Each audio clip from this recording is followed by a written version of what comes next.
محترم سامعین، السلام علیکم ورحمۃ اللہ وبرکاتہ۔ لاکھوں درود اس پاک نبی پر جن کے صدقے ہم ان کی امت میں شامل ہیں۔ حضرت عثمان غنی رضی اللہ تعالی عنہ جب کسی کی قبر پر کھڑے ہوتے تو اس قدر روتے کہ داڑھی مبارک تر ہو جاتی۔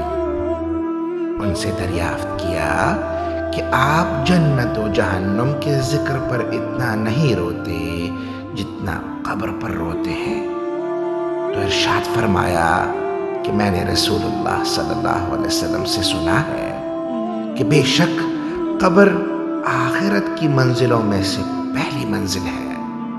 اگر انسان کو اس میں نجات مل گئی تو بعد والی منزلیں اس سے زیادہ آسان ہوں گی، اور اگر وہ نجات نہ پا سکا تو بعد میں آنے والی منزلیں زیادہ سخت ہوں گی۔ اللہ اکبر! اللہ ہماری تمام منزلیں اپنی رحمت سے آسان فرما دے، آمین۔ اقول قولی استغفر اللہ لی ولکم ولسائر المسلمین۔ مزید ویڈیوز حاصل کرنے کے لیے چینل کو سپورٹ دیں، لائک کریں، سبسکرائب کر دیں اور بیل آئیکن کو پریس کر دیں۔ شکریہ۔